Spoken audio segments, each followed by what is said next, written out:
Banjir besar yang melanda wilayah Provinsi Kalimantan Selatan masih terjadi hingga hari ini. Ribuan rumah terendam banjir, sementara evakuasi terhadap korban terus dilakukan.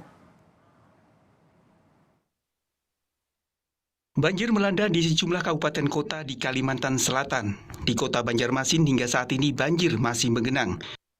Evakuasi terhadap warga terdampak banjir masih terus dilakukan. Salah satu wilayah yang paling parah terkena dampak banjir adalah Hantakan, Kabupaten Hulu Sungai Tengah. Banjir merusak rumah, pasar, dan fasilitas umum lainnya. Puskesmas Hantakan telah digunakan sebagai lokasi pengungsian. Sementara tim penyelamat masih terus berupaya mencari korban yang diduga meninggal dunia. Sekarang berapa ya Pak? Masih direndam air Pak. Masih direndam air dengan ketinggian antara 1 meter sampai 1,5 meter Pak. Ini hari ketiga ya Pak, hari ketiga ya. Warga gimana Pak? Untuk warga sebagian mengungsi Pak, mengungsi. Karena kan rumahnya terendam semua Pak. Terendam semua, hampir kalau di rumah hampir 1,5 meter sampai 2 meter Pak. Mengungsi kemana? Poskonya sudah lengkap fasilitasnya atau gimana Pak? Kalau posko khususnya untuk berbagai kota ya Pak, posko kami masing-masing aja Pak, mendirikan masing-masing dari swasta. Di Martapura, Banjar, seorang warga ditemukan meninggal dunia setelah hilang selama 3 hari di tengah banjir yang menggenang. Hingga Sabtu siang, banjir masih menggenangi sejumlah wilayah di Kabupaten Banjar. Tim penyelamat masih terus melakukan upaya evakuasi warga yang terjebak banjir untuk dibawa ke lokasi pengungsian. Panglima TNI Marsikal Hadi Cahyanto hari ini meninjau langsung lokasi banjir Kalimantan Selatan. Hingga saat ini TNI telah menerjunkan 1.053 personil untuk penanganan banjir di Kalimantan Selatan. Dikerahkan pula 34 perahu karet untuk melakukan evakuasi korban banjir. BNPB telah berkoordinasi dengan Panglima TNI untuk mengirimkan lagi bantuan perahu karet. Tujuannya diutamakan untuk melakukan evakuasi di wilayah Hulu Sungai Tengah yang terkena dampak banjir parah. Untuk mengirimkan bantuan terutama perahu karet, rombongan Panglima TNI telah membawa bantuan perahu yang saat ini sudah diterimakan sebanyak 5 perahu karet, dan dari sekitar 40-45 bantuan perahu yang akan dikerahkan akan kemungkinan datang pada di lokasi sekitar sore atau malam hari. Tujuan distribusi bantuan perahu karet diutamakan ke Kabupaten Hulu Sungai Tengah karena terdampak paling parah dan merupakan banjir bandang, yaitu berdampak pada prasarana umum serta pemerintahan lumpuh, sehingga data di Kabupaten Hulu Sungai Tengah belum juga dapat diakses sama sekali. Hari ini hingga pukul 14 waktu Indonesia bagian Barat, BNPB mencatat banjir Kalimantan Selatan mengakibatkan 5 orang meninggal dunia. Selain itu, lebih dari 112.000 orang mengungsi dan lebih dari 27.000 unit rumah terendam banjir. Bantuan untuk korban banjir terus mengalir, termasuk bantuan dari Presiden Joko Widodo yang tiba di Bandara Syamsudir-Nur, Banjarmasin, untuk kemudian langsung diserahkan pada warga terdampak. Menteri Sosial Tri Risma hari ini menegaskan sudah ada pendistribusian bantuan untuk korban banjir di Kalimantan Selatan. Posko dapur umum juga telah disiapkan. Kita sekarang lagi nyiapkan, balai kita sudah menjadi posko untuk untuk dapur umum. Nah, aku belum dapat laporannya detail, tapi kita sudah ngirim bantuan ke sana untuk makanan. Sementara Kodim 1007 Banjarmasin dan relawan terus mengumpulkan bantuan untuk korban banjir.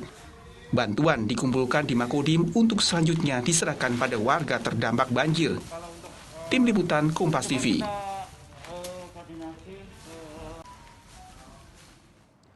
Untuk informasi selengkapnya kita sudah terhubung dengan jurnalis Kompas TV Syamsul Alam langsung dari Banjarmasin, Kalimantan Selatan. Syamsul, selamat malam.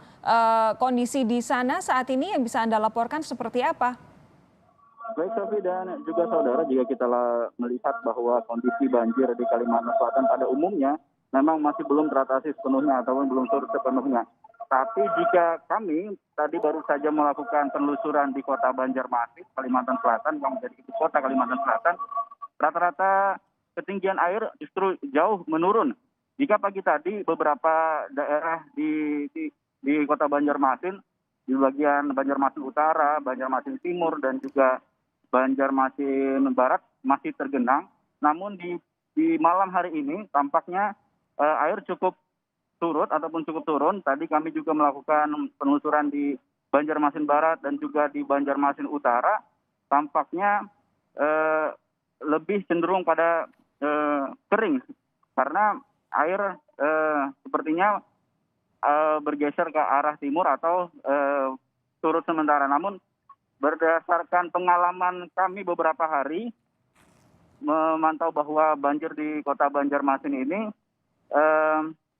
kemungkinan naiknya itu masih ada di malam hari. Kalau kita lihat bahwa di Banjarmasin itu dia seperti hari kemarin adalah di pukul 10 air mulai naik bersamaan dengan pasangnya sungai. Nah, mungkin karena pada hari ini kota Banjarmasin sama sekali tidak diguyur hujan sehingga banjir ataupun genangan air justru cenderung menurun atau surut pada malam hari. Namun ya kita tadi sempat berkomunikasi juga dengan warga setempat bahwa masyarakat masih waspada mengingat ada potensi naiknya air pada malam hari, sehingga untuk persiapan ataupun warga sendiri belum melakukan ataupun belum menurunkan barang-barang yang sebelumnya diungsikan untuk lebih tinggi ke posisi semula dan masih bersiaga untuk antisipasi banjir atau air kembali naik, begitu. Syamsul, berarti memang malam hari ini posisinya lebih surut dibanding kemarin-kemarin karena seharian tidak ada hujan. Ini yang kemudian jadi kekhawatiran. Apa kabar kalau nanti malam atau besok pagi hujan? Berarti ini ada kemungkinan genangan tetap akan kembali naik apabila hujan, begitu ya? Sejauh ini yang Anda tahu perakiraan cuacanya seperti apa? Ya, memang kalau dari perakiraan cuaca memang ada masih kemungkinan hujan pada esok hari. Namun memang pada hari ini memang terpantau tidak dari perakiraan cuaca memang tidak ada turun hujan khususnya di kota Banjarmasin. Namun jika besok harinya masih ada kemungkinan, kemudian itulah yang menjadi khawatiran masyarakat kota Banjarmasin. Karena di daerah lain, di Kabupaten Hulu Sungai Tengah, kemudian di Kabupaten Banjar, belum sepenuhnya surut seperti di kota Banjarmasin. Karena dari laporan yang kami terima ataupun dari informasi-informasi yang kami dapatkan bahwa air masih cukup tinggi, sehingga kekhawatiran warga kota Banjarmasin masih belum hilang terkait naiknya kembali atau pasangnya kembali banjir ataupun genangan air di ibu kota Kalimantan Selatan ini, Sofi. Syamsul, bagaimana dengan warga yang kondisi permukimannya tergenang lalu harus mengungsi? Saat ini kondisinya seperti apa? Ya, kalau kita dapatkan informasi bahwa sebagian warga memang melihat bahwa hari ini cuaca lebih kondusif, kemudian cuaca lebih baik daripada kemarin. Memang ada beberapa warga yang diinformasikan kembali ke tempatnya, setidaknya untuk melihat bagaimana kondisi rumah yang sempat ditinggalkan. Namun dari informasi juga bahwa sebagian besar di Banjarmasin memilih untuk mencoba kembali ke rumah sambil terus memantau apakah ada kemungkinan naiknya kembali air, dan juga terus mencari informasi terkait pantauan-pantauan ataupun potensi banjir naik kembali dari instansi-instansi pemerintah terkait. Begitu, Sofi. Syamsul, begini, ini kan sangat memprihatinkan bahwa warga harus mengungsi dalam kondisi saat ini kita menghadapi pandemi. Tapi yang ingin kemudian kita ketahui adalah bagaimana dengan kehidupan mereka di pengungsian. Apakah kebutuhan-kebutuhan dasar sudah terpenuhi, kebutuhan-kebutuhan berkaitan dengan kesehatan sudah terpenuhi, misalkan alat-alat kesehatan seperti masker atau kemudian air bersih untuk mencuci tangan, apakah itu juga tersedia, Syamsul? Ya, kita lakukan pemantauan kemarin, saya sempat ke Bati-Bati dan juga ke beberapa daerah lain. Memang untuk keberadaan kalau di posko di Bati-Bati kemarin memang kurang atau tidak ditemukan adanya tempat cuci tangan, namun dan juga penggunaan masker masih apa adanya. Namun kalau kita lihat bahwa saat ini relawan pun sudah memahami akan adanya keperluan tersebut.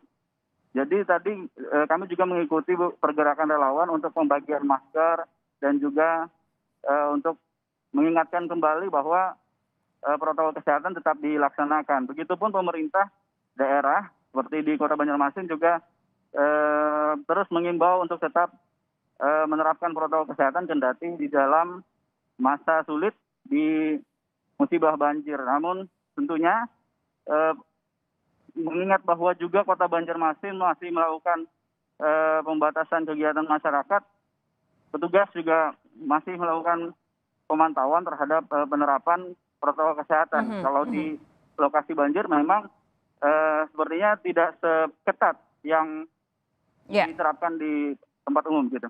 Ya, bisa dibayangkan seperti itu ya, karena kondisinya memang berada di tengah bencana ini. Kemudian yang jadi kekhawatiran masyarakat, sudahlah warga di sana mengalami bencana banjir, kalau kemudian tidak hati-hati, jangan-jangan nanti bisa terinfeksi COVID-19 juga.